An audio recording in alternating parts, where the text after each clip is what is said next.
Buenos días a todas y a todos. Es un orgullo presentarles en este sexto Congreso Internacional de Formación Permanente Nodos del Conocimiento la comunicación titulada La neuroeducación a través de las TIC en educación primaria, presentada por la doctora Cintia Lisset Ramos Monsiváis de la Universidad Autónoma de Tamaulipas, en México, y quien les habla la doctora Estefanía Lema, perteneciente a la Universidad de Da Coruña, en España. La neuroeducación es un término bastante novedoso, es un área que se está buscando un poco ese reconocimiento y que es cierto que todavía está un poco en esa fase de publicaciones, de realizar diferentes verificaciones y evidencias empíricas para lograr ese reconocimiento, ¿no? Sin embargo, ya sabemos o ya tenemos constancia de muchas de esas evidencias que nos permiten afirmar que se trata de un área muy interesante dentro de la educación, ¿no? Y cuya influencia es fundamental, ¿no?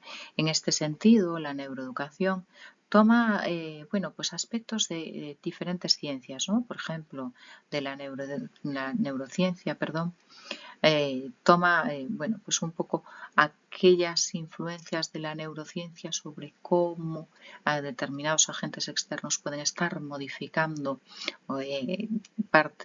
funciones cerebrales o pueden estar afectando esas funciones cerebrales, ¿no? Tanto sobre todo a nivel de estimulación, ¿no?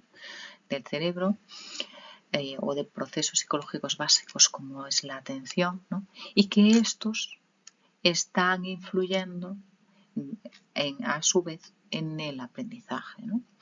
Entonces está tomando conocimientos, está un poco en el medio de conocimientos o áreas tan tradicionales como son la neuropsicología y otra como es la educación también muy tradicional. Entonces está hoy un poco en ese término medio, ¿no? Tomando aquellos conocimientos de una de ellas para la influencia en la otra. En este caso, los conocimientos de la neuropsicología y su aplicación dentro de la educación, ¿no? En este sentido, si queremos acotar un poco, ¿no? En palabras así como un poco más coloquiales, por así decirlo, ¿cuál es el objeto? Pues se nos dice Codina que es el determinar la forma en la que se puede enseñar al alumnado a maximizar su potencial, ¿no? Esto es algo que como profesionales del contexto de la educación, del área de la educación, siempre nos interesa, ¿no? Cómo nuestro alumnado puede llegar a aprender mejor, ¿no? Por así decirlo, ¿no? Nuestro estudio se basa precisamente en determinar qué es lo que nos dicen estos primeros estudios publicados, ¿no? Estas primeras evidencias empíricas sobre la neuroeducación acotado al contexto específico de educación primaria. Para ello, lo que hemos hecho ha sido a través de la Web of Science, de la base de datos Web of Science, hemos realizado una búsqueda sencilla utilizando la keyword Neuroeducation. Hemos decidido utilizar tan solo esta keyword por una razón, y es que es importante visibilizar esta nueva área de conocimiento, ¿no? Y sí que es cierto que si ampliamos otras keywords, como pudiera ser psicología de la educación, por ejemplo, que es un término muy utilizado, sí es cierto que obtendríamos más resultados, pero nos interesa saber en qué medida también se está trabajando en pro de esta nueva área de conocimiento, ¿no? Por eso hemos utilizado tan solo este término. Hemos querido acotar la búsqueda a los años 2020-2025 y en esta primera búsqueda hemos obtenido un total de 186 publicaciones. ¿Qué sucede? Como decimos, nuestro interés es ver cómo se está aplicando, qué estudios se están realizando en el contexto de educación primaria. Y es por esto que hemos introducido posteriormente la palabra clave Primary School. En este caso hemos obtenido 10 publicaciones, con lo cual vemos que se reduce enormemente desde ese contexto genérico a ese contexto tan específico de la educación primaria, ¿no? Quisiéramos comentaros un poco cómo hemos organizado los resultados, y es que este cambio acaecido a partir de introducir el término primary school nos ha parecido lo suficientemente relevante como para comentarlo, ¿no? Y es por ello que hemos realizado un primer análisis de los resultados de la Web of Science para pasar a un análisis de contenido. El análisis de contenido se ciñe exclusivamente al análisis de esas 10 publicaciones, ¿no? Mientras que el análisis de los resultados de las estadísticas de Web of Science se basa en este análisis comparado previo a introducir esa palabra clave primary school frente a los resultados obtenidos posteriormente, ¿no? Entonces empezamos por esta primera comparativa, que es una comparativa muy interesante, y que vemos que si comparamos en cuanto a la evolución según volumen de estudios publicados desde el año 2020 hasta la actualidad, el perfil, el patrón que sigue es bastante similar, aunque introduzcamos ese segundo término, ¿verdad?, de primary school. Lo mismo sucede si vemos las áreas de conocimiento, es decir, vemos que el área mayoritaria es la que el Web of Science denomina como Educational Research, vemos que es mayoritaria en ambos casos. Sin embargo, vemos algunas pequeñas variaciones, ¿no? Por ejemplo, cuando estamos hablando del volumen completo de los 186 estudios previos a introducir el término primary school, vemos que, por ejemplo, aparecen áreas de conocimiento como son la neuroscience o como es, pues, por ejemplo, la psicología multidisciplinar, ¿no? Entonces vemos que hay una cierta tendencia de estudios que se sitúan dentro de esas áreas más vinculadas a la neuropsicología, ¿no? Seguimos en nuestro análisis y vemos en cuanto a los países en los que se suele publicar, vemos que España es el país donde más resultados se obtienen en ambos casos, ¿no? Lo cual, pues es muy relevante para nosotros, ¿no? Es muy interesante, ¿no? Seguidamente, en cuanto al idioma, vemos que los estudios vinculados a educación primaria, pues tenemos un poco esa mezcla, ¿no?, de español e inglés, frente a cuando ya abarcamos, no acotamos a educación primaria, donde ya es un poco más diversificado, aunque sean prioritariamente inglés y seguidamente español.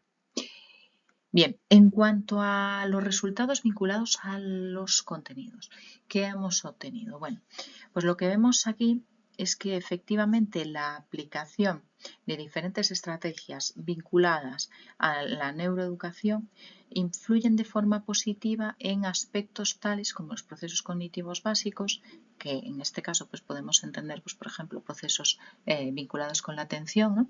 Nos hemos encontrado estudios que precisamente hablaban de cómo fortalecer o cómo mejorar o cómo dar más relevancia a cómo mantener la atención dentro del aula, ¿no? Entonces ahí vemos que hay estos estudios que hemos analizado se basan en gran medida en favorecer los procesos atencionales. Lo mismo en cuanto a la motivación, es decir, las estrategias utilizadas dentro del aula, dentro del estudio de la neuroeducación, educación primaria, se focalizan mucho también en cómo motivar al alumnado, ¿vale?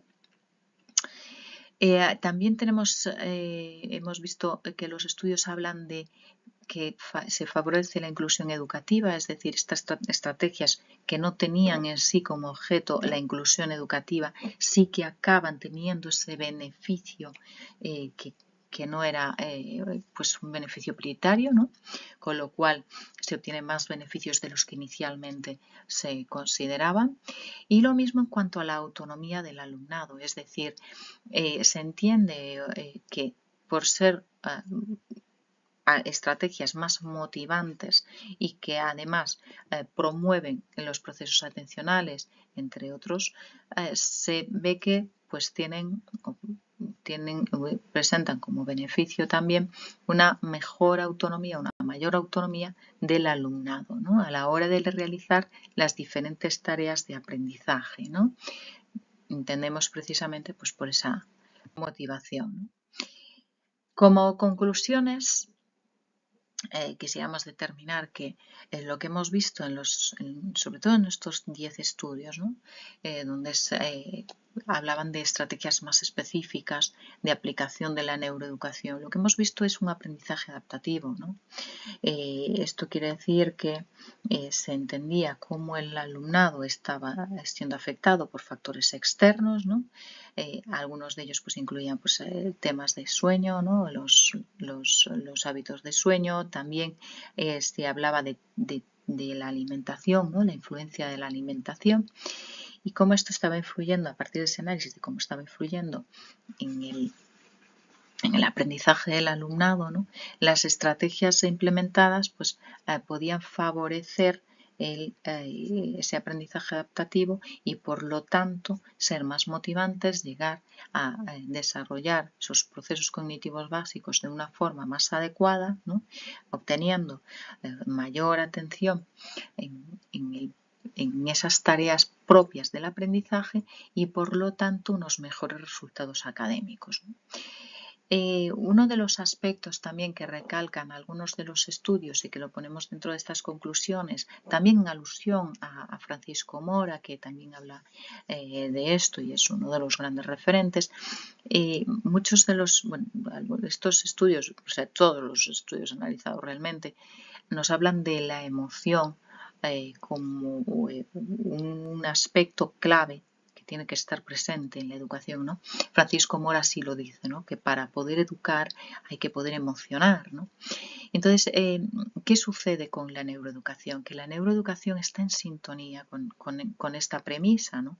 Y que al motivar y al realizar o promover diferentes acciones que no sean repetitivas y que precisamente ayudan a que esos procesos atencionales estén presentes y no se baje su nivel de atención, se genera una mayor emoción hacia el aprendizaje. Por lo tanto, esto es un resultado clave que influye de forma positiva en el alumnado a través de esas acciones propias de la neuroeducación. Por lo tanto, y sin robarles más tiempo, quisiéramos destacar la relevancia de la neuroeducación como disciplina en auge y nueva área de conocimiento sobre la que es fundamental profundizar, pero también sobre la que es necesario realizar más intervenciones que generen más conocimiento, pues porque efectivamente los resultados de los estudios publicados hasta el momento, aunque sean pocos, es cierto que son muy positivos, ¿no? Por lo tanto, destacamos que es un área de conocimiento muy relevante y en la que esperamos seguir profundizando y esperemos que pues, disfrutaran también de esta ponencia. Muchas gracias por su atención.